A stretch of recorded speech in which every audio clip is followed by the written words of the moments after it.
दोस्तों, स्वागत है आपका मेरे YouTube चैनल इंग्लिश बाबू पर। और आज मैं फिर हाजिर हूँ आपके साथ एक नई स्टोरी लेकर।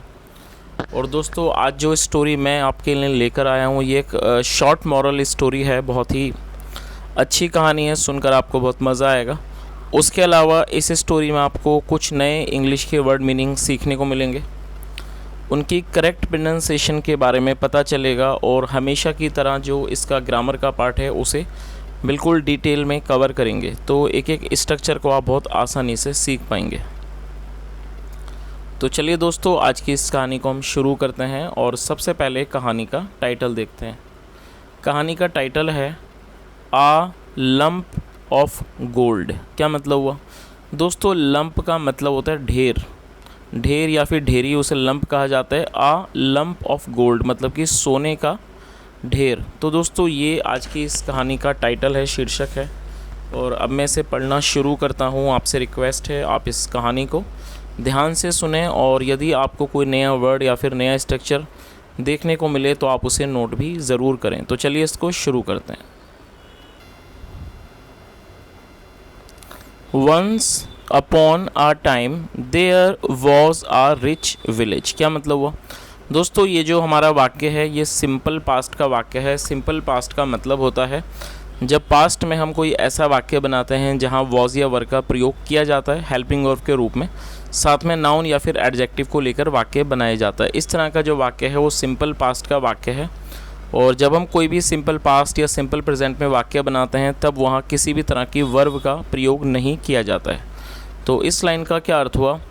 Once upon a time, once upon a time मतलब एक समय की बात है।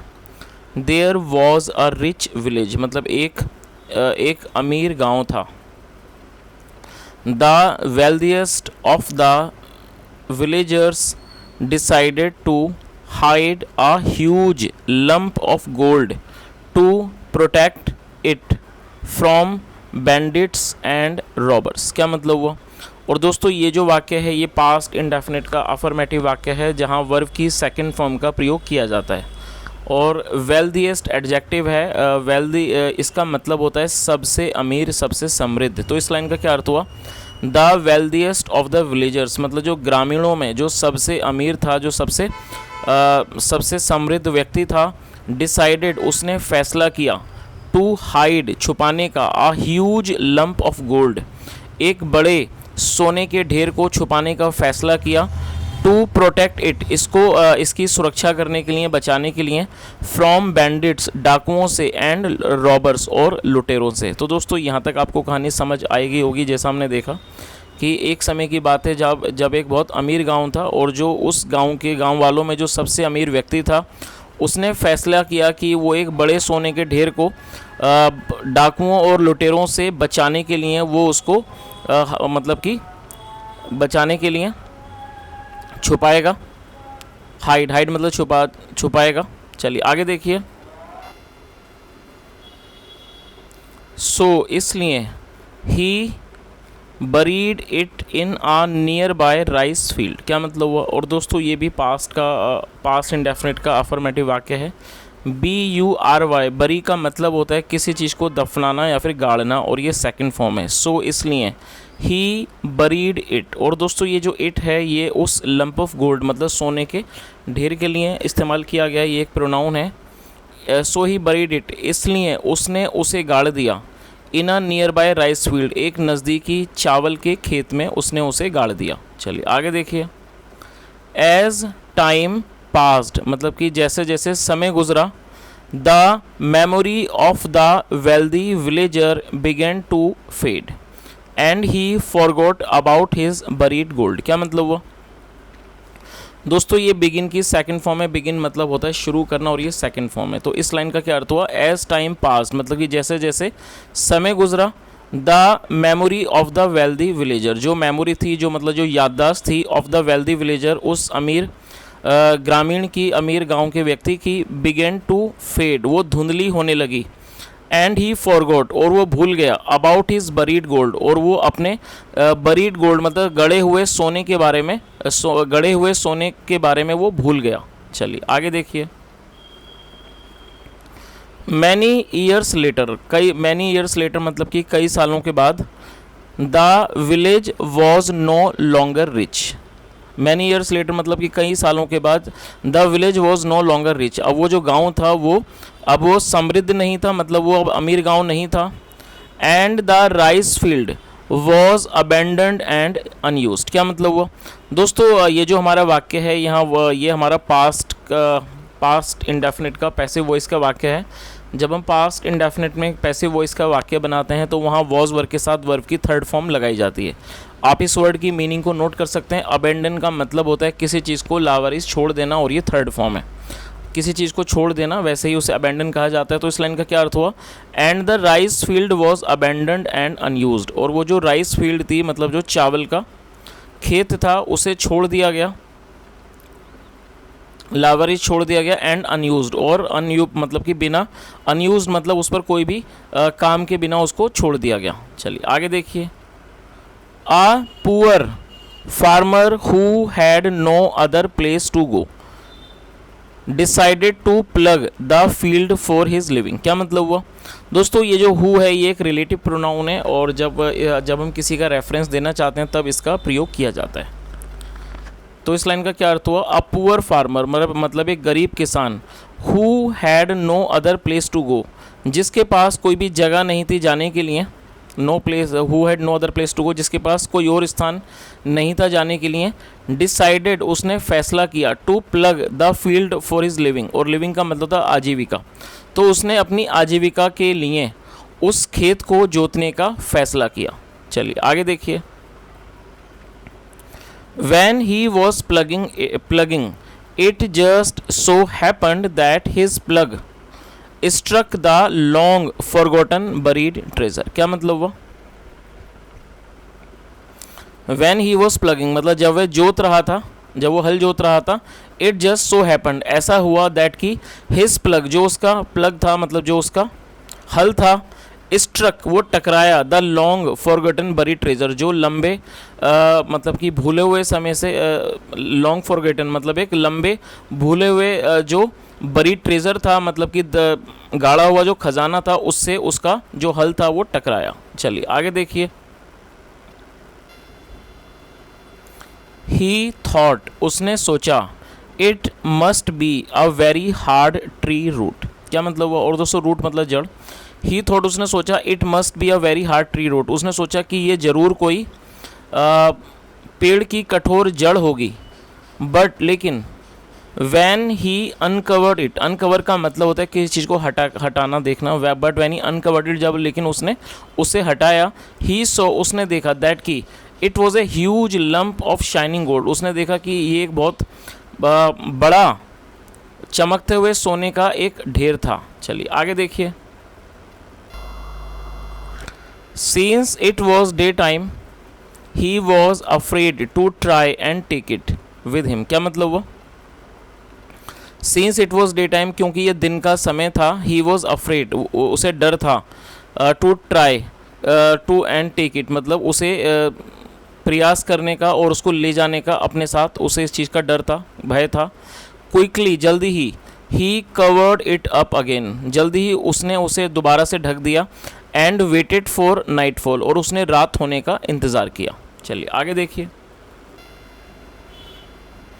इन the middle of the night the poor farmer uncovered the golden treasure once again, क्या मतलब हुआ? In the middle of the night मतलब रात्रि के मध्य में, मतलब बीच रात में, द पुअर फार्मर जो गरीब फार्मर था, uncovered the golden treasure once again उसने फिर दोबारा से वो जो सोने का जो खजाना था उसको अनकवर किया, मतलब उसने उसको हटाया।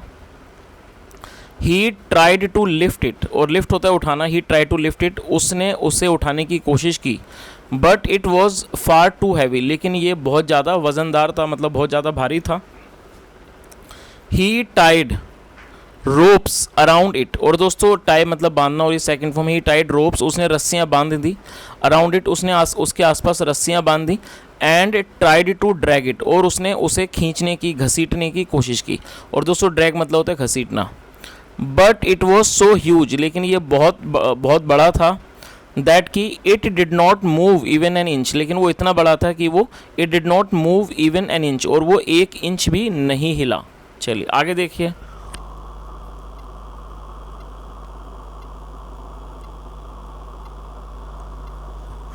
द पुअर फार्मर थॉट, वो जो पुअर फार्मर थॉट, वो जो गरीब किसान था, उसने सोचा I am lucky to find a treasure. उसने क्या सोचा? I am lucky to find a treasure, मतलब मैं भाग्यशाली हूँ कि मुझे ये खजाना मिला। बट अनलकी, लेकिन मैं बदनसीब हूँ, not to be able to take it with me, क्योंकि मैं इसे अपने साथ ले जाने के योग्य नहीं हूँ, इसे ले जाने में असमर्थ हूँ। चलिए आगे देखिए। ही बिकेम फ्रस्ट्रेटेड, और दोस्तों फ्रस्ट्रेट का मतलब होता है हताश हो जाना, निराश हो जाना। ही बिकेम फ्रस्ट्रेटेड, वह हताश हो गया, निराश हो गया।